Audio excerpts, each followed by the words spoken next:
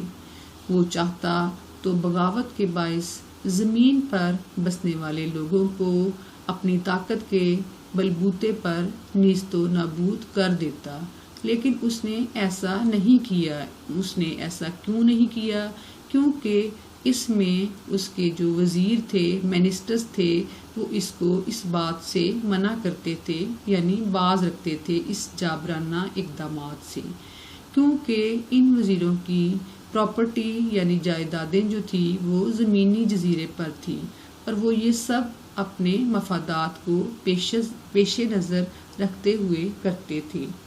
Jonathan Swift اس chapter number 3 جو ہے اس پر یہ تنقیدی تبصرہ کرتا ہے کہ لاپوٹا کے لوگ سائنسی تجربات کرتے رہتے ہیں، اور ان کا شاہکار قابل حرکت جزیرہ ثابت کرتا ہے کہ وہ برطانیہ کی سائنس سے بھی ایک قدم آگے ہیں۔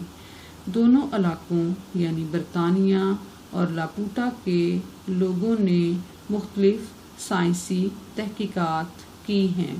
دراصل سوئفٹ لاپوٹا کے سائنسدانوں کے بعض فضول تجربات کی آڑ میں برطانوی سائنسدانوں کا مذاق اڑا رہا ہے، اور یہ بادشاہ نچلے جزیرے کے باغی لوگوں کو کچل سکتا ہے، لیکن وزراء اپنے مفادات کے پیش نظر بادشاہ کو ایسا کرنے سے منع کرتے تھے، کیونکہ ان کی پراپرٹی نچلے جزیرے پر تھی۔ دراصل یہ برطانیہ اور آئرلینڈ کے تعلقات پر ایک طنزیہ تبصرہ ہے۔ جیسے بادشاہ کا نچلے جزیرے والے لوگوں سے براہ راست تعلق نہیں تھا، اسی طرح برطانیہ کے بادشاہ یعنی بادشاہ حکومت کا آئرش لوگوں سے براہ راست تعلق نہیں تھا۔ نچلے جزیرے والے لوگوں کی بغاوت آئرش لوگوں کی بغاوت کا مظہر ہے، اور بادشاہ کا ان لوگوں کی بغاوت کے آگے سر جھکانا اور اس واقعے کا بیان ہے کہ جب برطانوی حکومت نے ولیم ووڈ کی بغاوت کے آگے سر جھکا دیا تھا۔ اس باب کے آخر میں سوئفٹ نے ہمیں یہ بھی بتایا کہ بادشاہ اور اس کے جو بیٹے ہیں وہ اس جزیرے کو نہیں چھوڑ سکتے، کیونکہ انہیں اس بات کی اجازت نہ تھی۔ اصل میں 1701 میں ایک آئین ایسا پاس ہوا تھا کہ بادشاہ اور اس کے جو بیٹے تھے وہ برطانیہ پارلیمنٹ کی منظوری کے بغیر اس ملک سے باہر نہیں جا سکتے تھے، یعنی ان کے پاس اس قسم کی کوئی پرمیشن نہیں تھی کہ وہ برطانیہ پارلیمنٹ کی جو بات ہے اس کو رد کرتے۔ In chapter 4, Jonathan Swift criticizes that Gulliver left Laputa and reached Lagado. The people here are moving very fast. The land is fertile. Homes are repairable. There is a look of sadness on the people's faces. The influence of Lord has been mentioned. He can be identified from the Prince of Wales. The Balnibarbi area is in state of disrepair. Manodi can be identified from Viscount Middleton or Bolingbroke.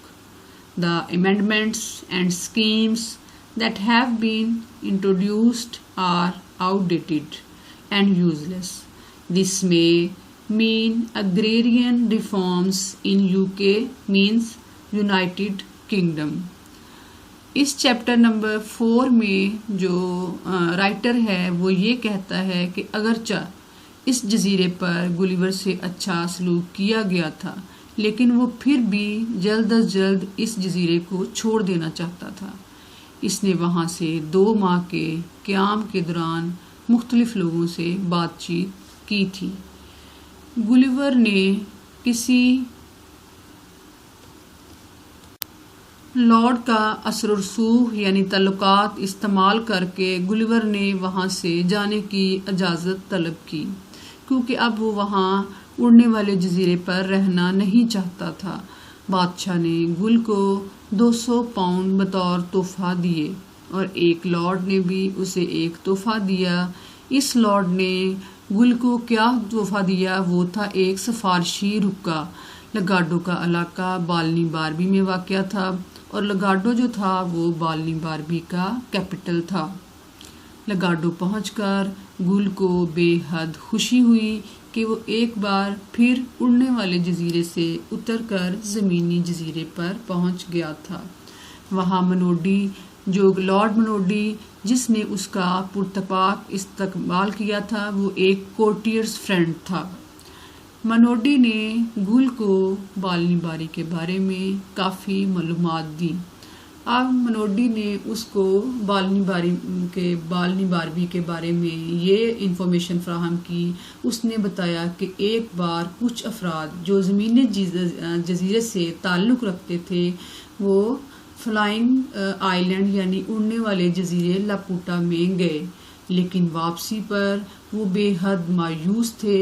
انہوں نے لاپوٹا کی جو انتظامیہ تھی ان پر بے حد اعتراضات کیے اور ان کے لیے ناپسندیدگی کا اظہار کیا، یعنی جو زمینی جزیرے کے لوگ تھے وہ لاپوٹا آئی لینڈ کی انتظامیہ مینجمنٹ کو پسند نہیں کرتے تھے۔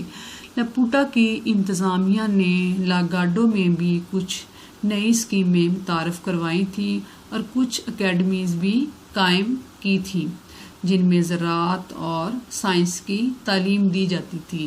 یعنی لاپوٹا اڑنے والے جزیرے کی جو مینجمنٹ تھی انہوں نے لاگاڈو میں بھی ان کا کافی اثر و رسوخ تھا۔ انہوں نے وہاں پر اپنی کچھ اکیڈمیز قائم کی ہوئی تھی جہاں پر اسٹوڈنٹس کو زراعت کی اور سائنس کی تعلیم دی جاتی تھی، لیکن منوڈی جو پرانی روایات کا حامل تھا لیکن پھر بھی اس نے اپنی پوزیشن برقرار رکھی ہوئی تھی۔ اب اس چیپٹر 4 میں گلیور جو ہے یہ تنقیدی تبصرہ کرتا ہے کہ گلیور اب لاپوٹا چھوڑ کر لگاڈو پہنچ چکا ہے جو کہ ایک زمینی جزیرہ ہے۔ یہاں کے لوگوں کی جو چلنے کی رفتار ہے وہ بے حد تیز ہے اور اس جگہ زمین بہت زرخیز ہے، گھر مرمت کے قابل ہیں یعنی رہنے کے قابل نہیں ہیں، اور لوگوں کے چہروں سے دکھ جھلکتا ہوا نظر آتا ہے، یعنی کہ ان کے چہروں سے ہی لگتا ہے کہ وہ بہت سے کرٹیکل مسائل کا شکار ہیں۔ جس لارڈ کے اثر و رسوخ کا ذکر کیا گیا ہے اس کو پرنس آف ویلز سے آئیڈینٹیفائی کیا جا سکتا ہے۔ بالنی باربی کا علاقہ قدر خستہ حالی کا شکار ہے اور منوڈی کو وسکاؤنٹ مڈلٹن سے آئیڈینٹیفائی کیا جا سکتا ہے۔ یہ جو وسکاؤنٹ مڈلٹن تھا یہ آئرلینڈ کا تھا یا اس کو بالنگ بروک سے بھی آئیڈینٹیفائی کیا جا سکتا ہے۔ کس کو؟ منوڈی، لارڈ منوڈی کو۔ اور جو ترامیم اور سکیمیں رائج کی گئی ہیں لپوٹا آئی لینڈ میں وہ بے حد فرسودہ اور فضول ہیں، یعنی اتنی کارآمد اور مفید نہیں ہے۔ اس سے مراد شاید برطانیہ میں ہونے والی زرعی اصلاحات ہیں۔ تو ویورز، یقیناً آپ کو یہ ویڈیو بے حد پسند آئی ہوگی۔ اس میں ہم نے پارٹ 3 چیپٹر 3 اور 4 کو ڈسکس کیا ہے اور یہ بے حد انٹرسٹنگ اور انفارمیٹیو ناول ہے۔ آپ اس ویڈیو کو سٹارٹ سے اینڈ تک بغیر سکپ کیے ہوئے ضرور دیکھیے گا، اور اگر آپ میرے چینل کو سبسکرائب کرنا بھول گئے ہیں تو پلیز اسے سبسکرائب کریں، اسے شیئر کریں اور لائک بھی کریں اور